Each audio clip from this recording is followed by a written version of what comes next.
The coffee was already there when I arrived. Oat milk cortado, still hot. The cup placed at the exact spot on his kitchen island where I always sit.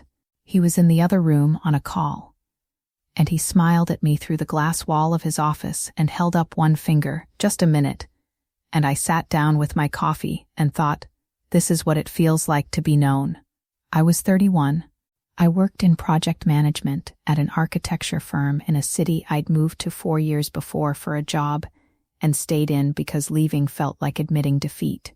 I was competent at work, functional in my apartment, and quietly hollow in that particular way that functional, competent people get when they've been excellent at every external metric for so long that they've forgotten to track the internal ones. I didn't know what I wanted.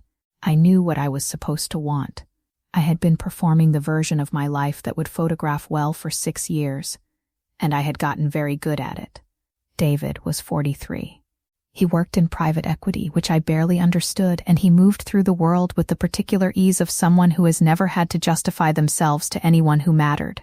We met at an industry event my firm attended. He found me in the corner, nursing a glass of wine and pretending to be on my phone, and he said something so specific about the presentation that had just concluded, something that required genuine attention to the material, that I looked up, caught off guard by competence. We talked for 2 hours. He sent me a LinkedIn message the next morning with a book recommendation. That was how it started.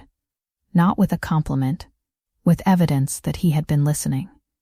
The cortado thing began in the 3rd week. He had noticed.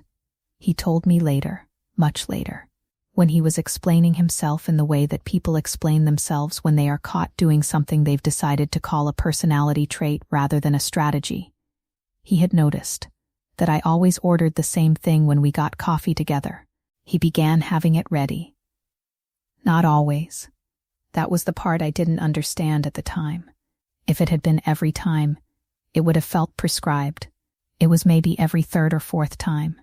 Enough to feel like devotion, not enough to feel like surveillance. I told my friend Margot about it in week 5. I told her he always had my coffee ready. She said, "That's romantic." I said, "I know. We were both right. Those 2 things can be true simultaneously." He had an orbit. That's the word I kept using when I tried to describe him to people who didn't know him. And I realize now it was accurate in ways I wasn't intending. There were people who circled him. Clients, former colleagues, women he'd dated who remained inexplicably warm toward him, friends who seemed to compete for his attention without acknowledging they were competing. Being let into that orbit felt like being admitted somewhere exclusive. He introduced me at dinner parties as though my presence was a matter of consequence. He asked my opinion in front of people in ways that demonstrated he had actually read the thing I'd mentioned. He made me feel in professional and social settings like someone who mattered. I understand now that this was data collection, dressed as admiration. In week 9, he canceled plans with a business contact to take me to a gallery opening I'd mentioned offhandedly 2 weeks before. Not a major sacrifice, a dinner he could reschedule. But he framed it as a choice he'd made, because being with me mattered more. I filed that moment in the category of evidence that this was real. That was the function of the gesture, not the gallery, the filing. By month 4, I was building my social life around his schedule, without having consciously decided to do so. His friends were now my primary social contact outside work. The gallery openings, the dinners, the weekends away, all of them orbited his calendar. I had told myself this was just what happens when you're in a serious relationship, which is true, and I had told myself that the reason I was seeing less of my own people was logistics and distance and the natural drift of adult friendships, which is also partially true. And I had told myself that his social world was more interesting than mine, which I genuinely believed and which was the most useful thing he'd ever done to me. He became vulnerable in month 5. That was the pivot. He told me about his first marriage, brief, painful, his fault, he said. He'd been unavailable, he'd prioritized work over connection, and watching him tell me this story, I felt something shift. Vulnerability from someone who moves through the world that easily feels like a gift. like access to the real person underneath the competence. I told myself that a man who can admit his failures is a man who has grown from them.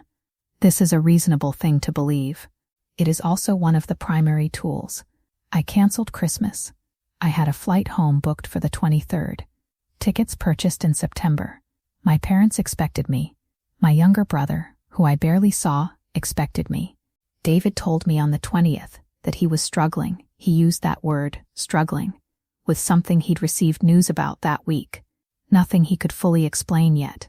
He needed me there. He said he didn't want to ask me to stay, but he needed me there. I canceled the flight. I called my parents and gave them an excuse that wasn't quite a lie and wasn't quite the truth.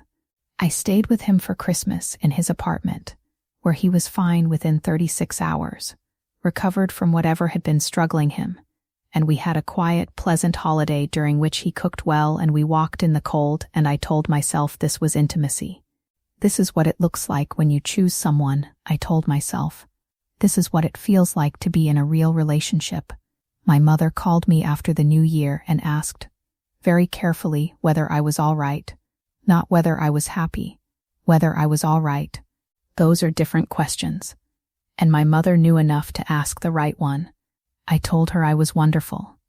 The cortado was still appearing. The dinners were still excellent. He still introduced me to people as though my presence was notable. Everything on the surface was performing exactly as advertised. What I couldn't explain to my mother, what I couldn't explain to myself for another 4 months, was that I had stopped knowing what I wanted that wasn't filtered through what he wanted. What I thought about work that he hadn't first framed for me. What I thought about myself that he hadn't first reflected back to me. Shaped slightly, returned in a version that was more useful to him. The oat milk cortado still appeared, on a variable schedule, placed at the exact spot on his kitchen island. Warm, waiting. The temperature always exactly right. I had stopped noticing it as a gift. I had started noticing it as something I depended on. I was not sure when the transition had happened. I was not sure it mattered which came first. The boundary I had told Margot I would never cross. The one I'd said out loud in month 2 because saying it out loud felt like protection. I will not cancel on my family for a relationship, sat somewhere in my recent history, unremarkable, crossed without ceremony on December 20th when David said he needed me there. There is a particular quietness that descends when you realize the version of yourself you've been performing for the last 6 months is not quite yours. Not loud, not dramatic, just the faint, disorienting sensation of looking for something that used to be in a familiar place and finding the space where it was still warm, as if it had just been moved. The coffee was always there when I arrived. That's still what I remember first. The coffee, and how specific it felt, how seen it made me feel. I know now what that specificity actually was. I'm not sure knowing changes how good it felt before I knew. Was the warmth real? Or was it just precise enough to feel that way?